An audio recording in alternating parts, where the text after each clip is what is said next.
Hello, I am. Oh wait, it's about to. Okay. Hello, I am Nico Mosley, and I am a mechanical engineering major. Um, I am also a football player here at Wayne State. I am a junior now, and yeah, that's me.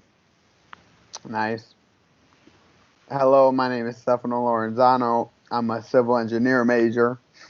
I work all the time, worked with a builder and a civil engineer, and just trying to pursue my dream. Hello, my name is Nazwar Tajwar. I'm a sophomore computer science major, and I work with Wayne State's marketing team as well as their emerging scholars program, and I'm happy to be here to explain my pitch. Let's go. Hello, my name's Hisham Ahmed. This is my third year at Wayne. I'm a computer science major and looking forward to pitching my idea. Hello, I'm Joe Bomarito. This is my first semester on campus. I'm a computer science student at Wayne. I'm a junior and I expect to graduate in winter 2022, and I'm happy to be here with you guys to present some ideas.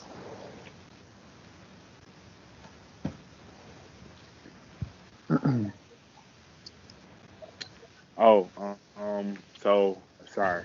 Hey, you're We can good. go along with the our pitches. So for my pitch, it has to do with Little Caesars Pizza, a franchise based in West Bloomfield. I actually worked there myself, and basically for the topic of this pitch, basically it'll be we want to find a better way to workplace the workplace environment because we got two people in the back and one person in the front. They get hammered with a ton of work and pizzas coming out.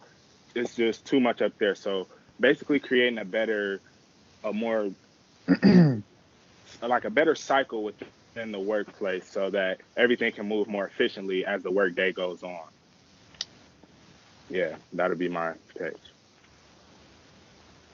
Um, Mhm. do you want to tell us some more about what kind of things you want to talk about doing more of at Little Caesars, or the things that you want to work on there? Yeah, it would basically be putting employees in a better situation throughout the store. Maybe assign two more people to the front, two people in the back, making sure each employee has a good understanding of what goes on in each section, so that once they're transferred from a line maker or to someone cutting the pizzas, they can have they can already understand and know what's going on and be able to just move efficiently throughout the day. Now you think that's understaffed or poor management or something? Where Yeah, better it's more of managers can a help? I think more, yeah, I would say better managers could help that situation a Yeah, little more. It could help, get a better basis around in a store. yeah. Starts at the top, right? Yes, sir. Any more questions? Um, who uh, who would you like to pitch this idea to? Would it be Little Caesars corporate, or would you start with a store looking Yeah, at? I would start with the store owner, who Hmm. is Wally Hakeem, and pitching that to him and letting him know the ideas that I have that could help. It would really basically help the company and his own franchise that he owns, and just to be more efficient and get customers in and out, and not have anybody waiting in the lobby for anything in particular. Yep. Okay, Okay. Alrighty, any other questions? I'm all set. I'm interested. Are we all good? Yeah, all right. Thank Looks you, good. Nico. Thank you. Thank you, Thank you, Nico. thank All you. right. Who was up next? I got this. All right, Stefano, the All floor is right. yours. So my pitch is pretty much about distracting driving, and everyone sees it. We're all driving, and you get people cutting, trimming their beard and eating and doing makeup and put out any you all see it. Yeah, Texting, phone I attest calls. to that. We all see it. I mean, God, speeding in subdivisions for no reason. I mean, there's kids playing around. one little mistake can blow up anything. You know, hit a person, hit a car. And most of the times, the distractor, they don't even get hurt. The other people get hurt. Right. So my pitch is to fix all that, fix the deaths, the accident rates, and all that stuff. Okay. Any questions we got? Is there any like personal experience you have? Like, have you been in a situation that kind of caused a interest in going towards this cause? You know, accidents, no, thank God, but just road rage. Not really road rage, but, you know, getting mad at people doing stupid things, texting. You see them texting, calling, eating cereal in the morning. I mean, things you could just do at home, but keep the road safe. Okay. If we were to go forward with a project like this, who do you think we would be presenting this to specifically? I mean, I guess you would have to go with cities, the cops, townships, associations. I guess they could put like signs up. I mean, at the end of the day, it comes down to the people. There's nothing you physically can do. I mean, cops can pull you over, but you got to get caught, you know? Question. Yes, sir. Seeing someone get caught texting and driving, or the distracted driving, just the whole, big picture of that. Would that, in the eyes of a cop, do you feel like that would have to change the amount of ticket that's given, or protocol that occurs, when pulled over for something like that? Yeah, I would guess that, yeah, the ticket would have to be up a little bit. I mean, Okay. you got to put more restrictions on it, you know? If it's a cheap ticket, you gotta, people are Right. gonna let it Keep slide. doing it. So Right. Yep. I it's feel worth that. it, you know. So, any other questions? I'm all good. Okay. I think I'm good. All Sweet. right. Nice job, Stefano. I think I am next. So once again, my name is Maswar, and the pitch that I have. So for the better part of around like 7 to 8 years, I've been working alongside with a program of Wayne State University called Wayne State University Math Corps. It, it's a math-based summer camp slash high school bridge program, but there's also programs in the winter. I've worked alongside this organization both as a student, then as a teaching assistant, and making my way up to being a college instructor. And the pitch that I have essentially is all about is kind of expanding it in two pathways, expanding the organization in two pathways. So MathCore is the base is the base organization was founded in Detroit, but we have expanded to various locations in Michigan, we've also worked with University of Michigan, in Ann Arbor. We've also worked with universities in Ohio. But so we're trying to look towards integrating this program into other universities, such as Oakland University is the possible option. But also another way of expanding this is by kind of implementing the curriculum that's taught at MathCore at Wayne State into various public schools in Detroit. So various Detroit public schools in the DPSCD school district, because there's a certain demographic that we would like to adhere to and kind of help along the way. And also just try to get the name out there. Hopefully we can expand nationally. And by doing so, if we get our name out there and the brand out there, we can get more funding from this to be able to open these their regional programs up and have more instructors and people come in. So yeah, that's kind of my pitch. Do Okay. you guys have any questions or anything I can clarify? So would we be pitching this to other schools, or would we be pitching this to the organization itself to help support their drive? It's kind of both discussing it and presenting the idea to the founders of Math Corps, which are two professors at Wayne State, Stephen Kahn and Leonard Bohm. but also but also if you want to expand it, we'd have to talk to it. Usually we have visitors who come in from other businesses or other universities or schools, and we could also get in contact with them. There's also there's also the Office of Math Corps, and they have connections as well to talk to other people and get us to connect with other universities. So possibly discussing with other math departments in the universities, or meeting with their executive boards and their presidents. So that's usually the go-to option. Anyone else have any questions? No. I'm happy to answer. Okay. I think I explained it pretty well then. You did. No, you did. You did, yeah. Cool. All right. I guess that's it for me. I think. Yeah, I'm next. Thank you. All right, go ahead. All right. So once again, my name is Hisham, and my pitch revolves around a common problem that I have heard a lot of my friends and even my older brother speak of.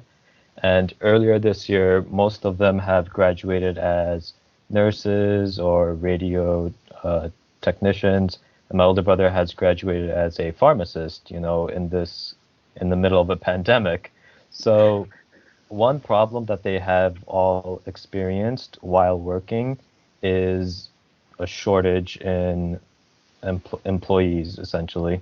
So currently, my brother, he works at Rite Aid. He has spoken of how they can't seem to find pharmacy technicians. So the way that they go about this is they go to a staffing agency, and they essentially request them to send a pharmacy technician. They'll pay the agency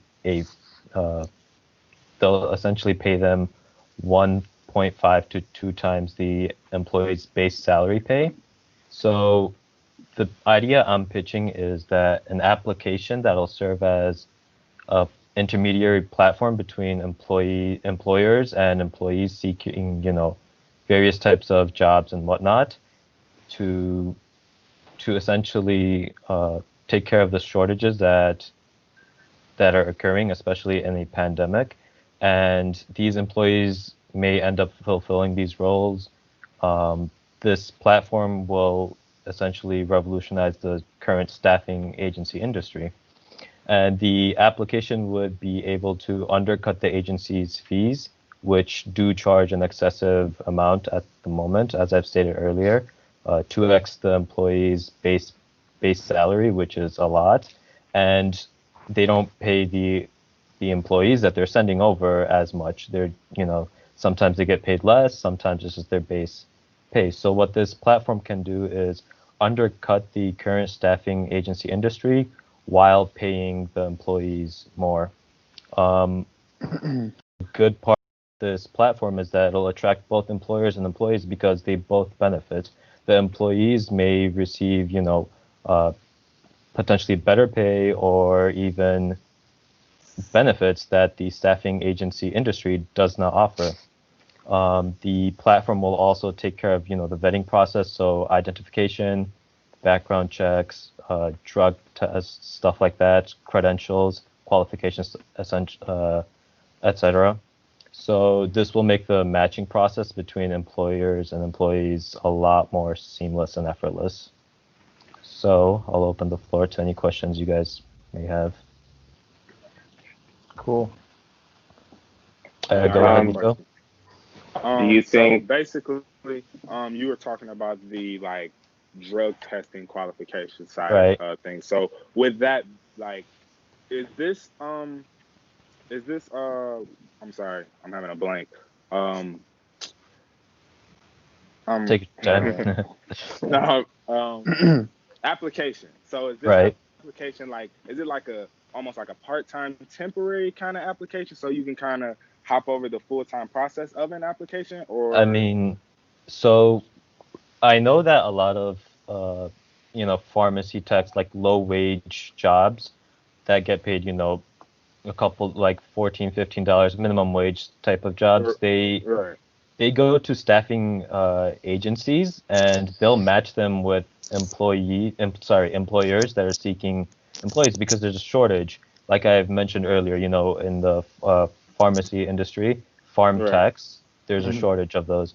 So think of it as almost like LinkedIn and Airbnb merging. So you have all the attributes of LinkedIn where you can post your qualifications, your credentials, whatnot, and the platform will take care of the vetting process, so everything will be verified and whatnot. While the Airbnb aspect of this application is, you have the employees that need a position, and you have the employers that are seeking employees to fulfill the position. So it's Gotcha. kind of like a mix of that. That was a good connection. I like Yeah. that. That's awesome. Any other questions, Mike? guys? I have a question that's similar to Nico's, I think. He was asking about part-time, and you mentioned Airbnb. Could this Right. be used in like a professional gig type economy? Like if I go somewhere and I want to be a pharmacy tech at some place that needs short-term help, Right. would I be able to sign up and do short-term help, or is it more placing full-time employees? Well, I'm not entirely sure how the staffing agency, like how they work. I'm not sure if the uh, the agency matches employees that are seeking positions, if it's all part-time, or if they do this full-time. But I'm sure that with more in-depth research and more just brainstorming, we can come up with something that can fulfill both, people seeking part-time positions and doing this as a full-time gig. I'm sure the application can be flexible enough to take care of both aspects. Cool. Awesome. Maswar, did you have a question? Yeah, but I don't know. So I was gonna ask, like, what considerations is this like application gonna make as compared to like a normal one, given the current climate of the world, like what considerations is it gonna make to people who are kind of like afraid, or like, this, like, comparing to a normal application, like, is like, I'm thinking like of a screener for like, if people are kind of, I don't know how to phrase it, I'm also kind of drawing a blank, but like, I'm just saying, like, what makes this application different, like considering the environment we're in right now, like what special things are you gonna consider in this application, I guess? Well, I guess my main point here was going to be that this application can undercut the current staffing agency, so industry, because they do charge almost 2 times the employee's base salary, which is a lot. Because why can't instead the company could just hire that person? If they do need, let's say, a full-time tech, why pay the staffing agency 2 times when you can just hire it? So there is a clear need for this type of industry, and the whole purpose of this application is to really revolutionize it. I guess it's like disturbing this industry. As you have seen, like, so many applications have popped up that disturb, different industries, like takeout, you have Uber Eats, stuff like that, right? Airbnb, you have that. So I don't know. I guess my main point was that it was going to undercut the current industry and potentially pay more towards employees. Yeah, why not? So I'm not sure if that answered your question, but That's good. Yeah. I'll comment and ask. Part of the reason my understanding is staffing agencies are able to charge so much is because they are taking on the liability of an employee. They are the ones hiring the employee, and then they're charging you to use the employee until you get past the probationary period or whatnot. And the other part is they do the vetting of these employees, and I know you said Right. you would include background checks and vetting. How would the app handle things like the interview to find out? Because people have qualifications, but how do you know they're Right. a good fit and all that before the app sends someone? Because I can imagine it would only take a few bad placements for an app like that to Right. get a bad name. Right.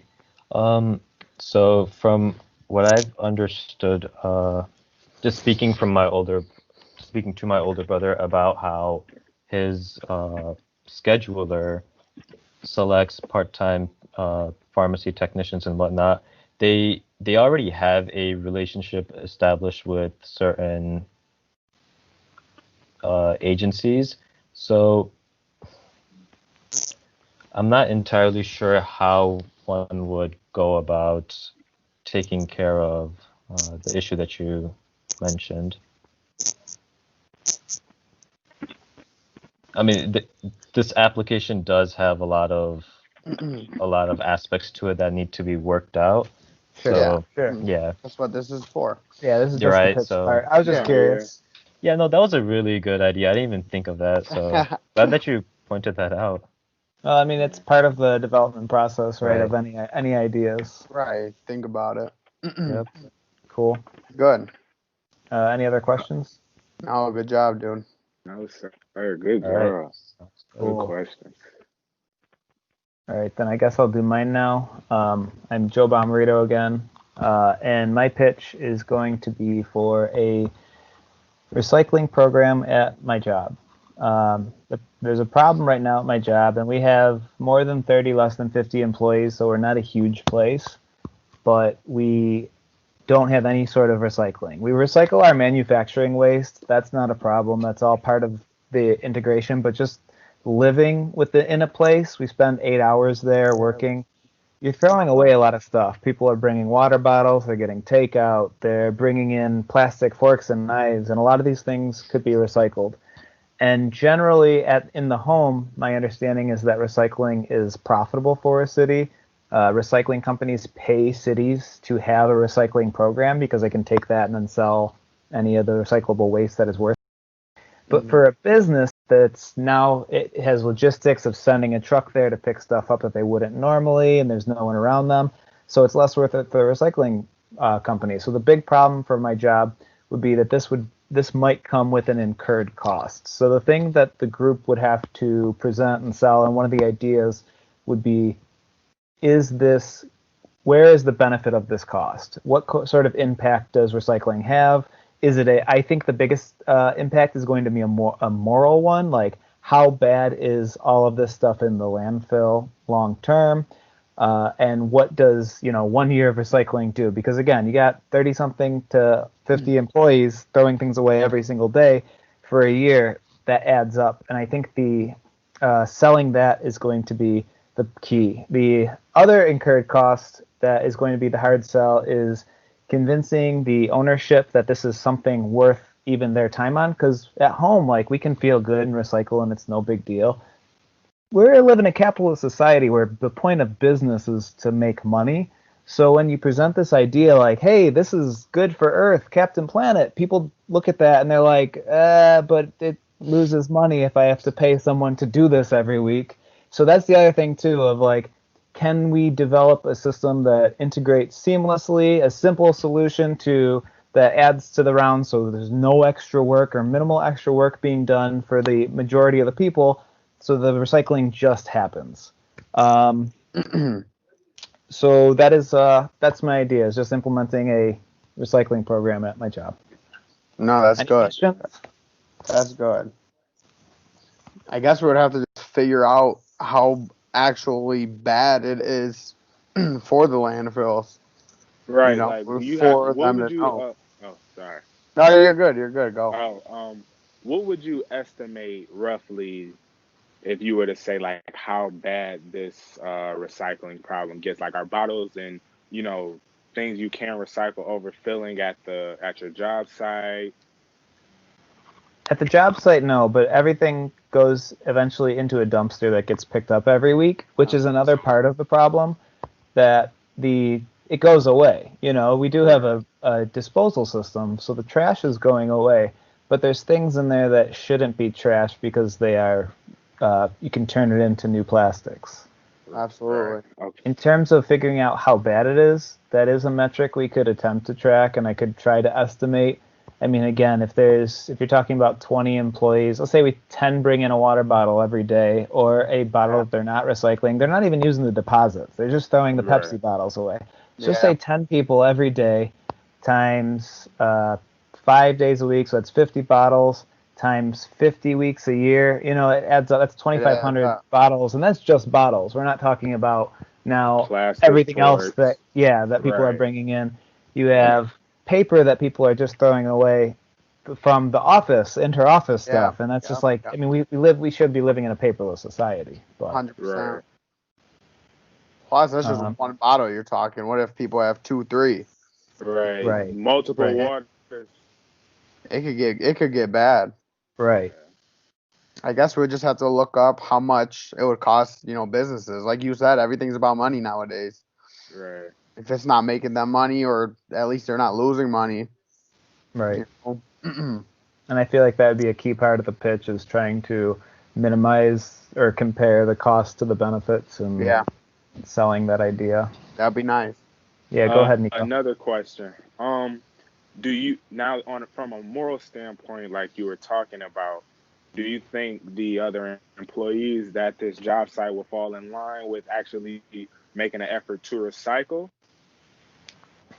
Um, that's a good question, and I really don't think there's a thing you can make people do. You can present these ideas and you can present the solutions, and you can put up even little bits of marketing material that says like, hey, recycle your thing here. And I think it's ingrained enough in our culture that it's like that we're at the point of recycling is better than throwing it away. And if the option's there, I would say 60 to 80% of the people are always going to take that option. So Yeah, you're always going to have your rogue actors. And you can dig Right. into whether or not it's worth sorting the trash, and that takes away any of the efficiency out of it. But I think the whole idea is having the option is better than nothing. Oh yes, yeah, sir. I agree. I agree. It's either people don't care, but if you give them that option, they'll do it. Yeah. Right. Oh, Yeah. I like it. I like it a lot, for real. Any other questions? I am all good. Cool. All right. I think that's it then. So stop the Yes. recording. That's it for the recording. All right. Thanks for Thanks, guys. meeting you guys.